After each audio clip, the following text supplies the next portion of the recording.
Annabel Lewis from V Rouleaux, and I'm going to show you lots of different types of techniques with ribbons. I've been doing ribbons for 28, 30 years, and so I've had a lot of experience with different types of ribbons. So I know how to twist them, fold them, make them into bows. Don't tie a bow like a shoelace. So basically, when you have different types of ribbon, some of them are double-sided, so that's got the same pattern on both sides. This one is a wire-edged ribbon, and this hasn't got a pattern on one side, and it's got it on the other side. So how do you tie a bow like that? And then also there are very thick ribbons. Really, this is a leather, patent leather ribbon.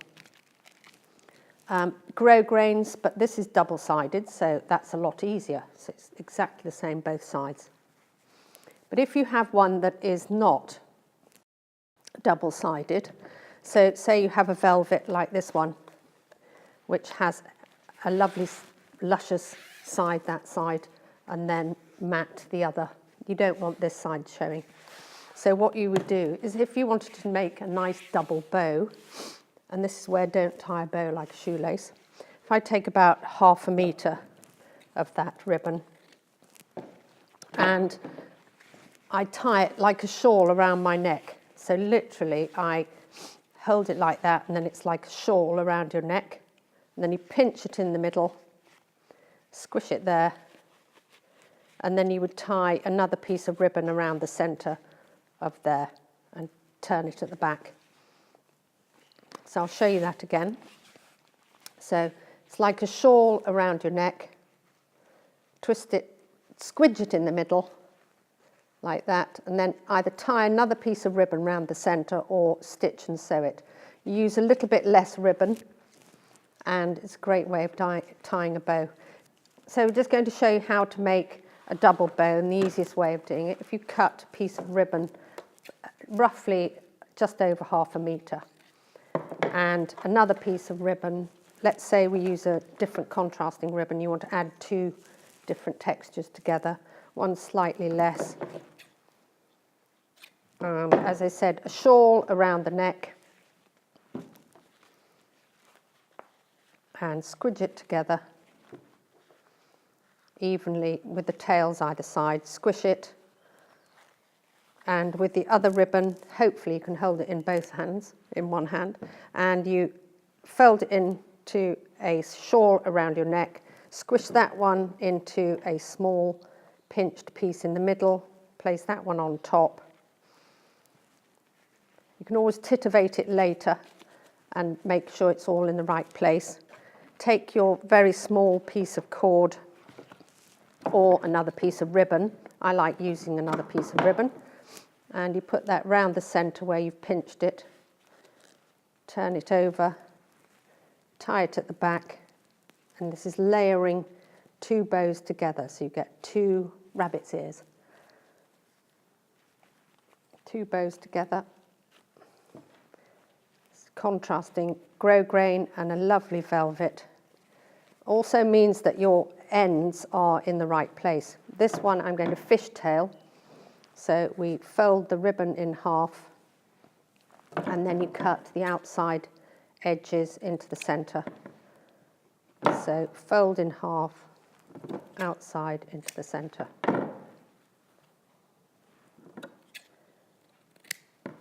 And they've got a lovely, luscious bow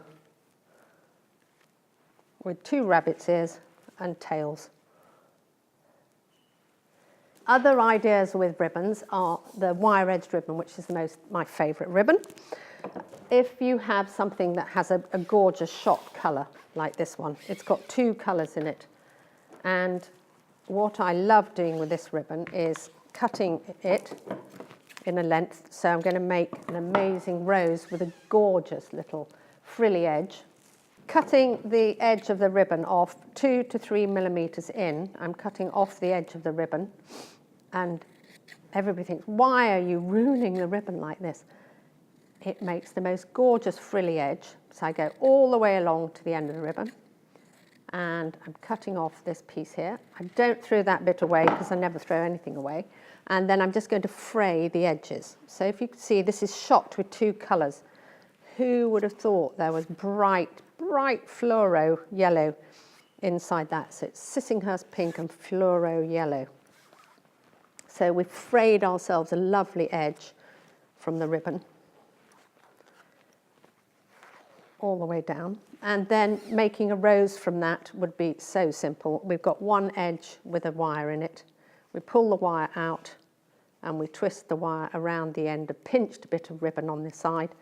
Go to the other end of the ribbon, this gorgeous bright pink and frilly edge. And we're going to pull out the wire at the other end. And we're going to pull the wire down the ribbon because you don't want this wire to break. And you pull it down until you've got a nice spiral. So I've attached all the wire to the edge and I'm going to roll the ribbon into a bud, and I'm keeping all the ruched edges together. And I'm then just going to flick the ribbon over the top and you've got that gorgeous, gorgeous frilly edge on your ribbon. And that's wire edge ribbon with the edge cut off. Absolutely beautiful. With the piece that I cut off before, I don't throw this away. I actually put it in my hand and do lots of loops like this. Loopy, loopy, loopy, pinch it in the centre, and because it's still got the piece of wire in, I can twist the wire around the centre and hold my two ends, and then I'm going to fold out my little bits of wire into a loop flower. I mean, this is just something I do because I don't like throwing anything away, but that would look gorgeous on top of a really pretty lampshade. You can make a lampshade and put that one next to it, or you could wear them gorgeous as a little corsage. So that's what you do with wire-edged ribbon, cutting the edges off, and you can see the gorgeous colours you get. This is an orange one with a bright, bright yellow on the edge.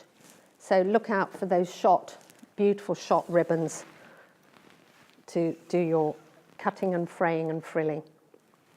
As wire edge ribbon is my favourite ribbon, I spend a lot of time working out what to do with it.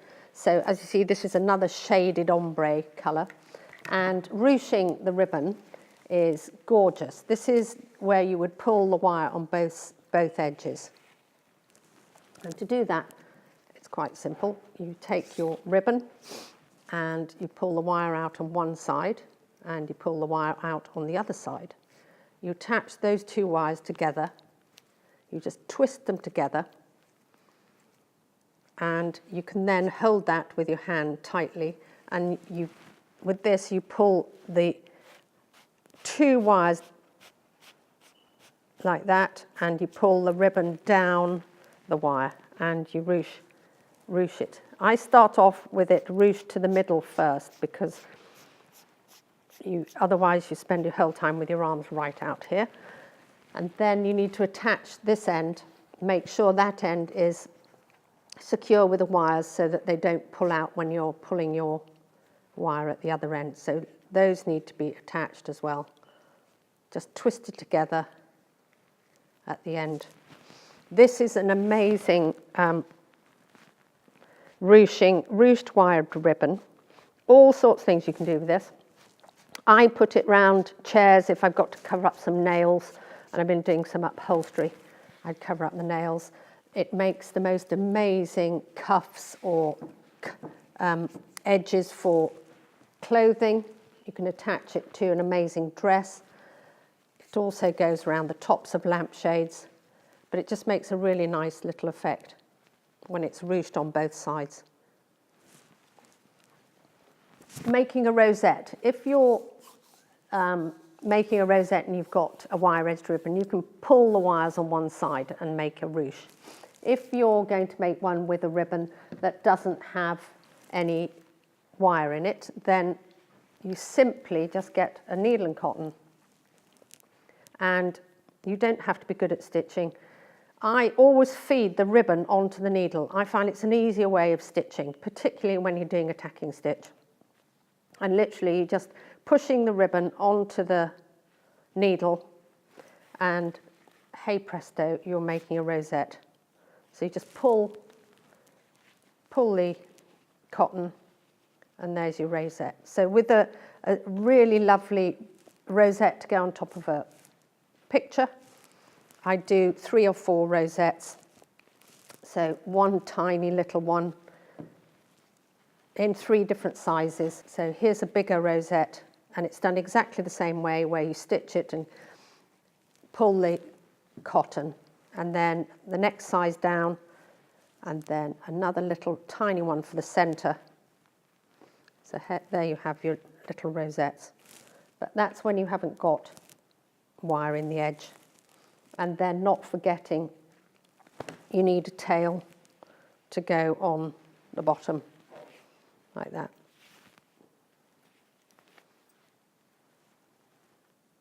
Hope you've enjoyed a few techniques, only simple things, not difficult, don't need too much needle and cotton. And hope you enjoy titivating and making lovely things with ribbons and trims.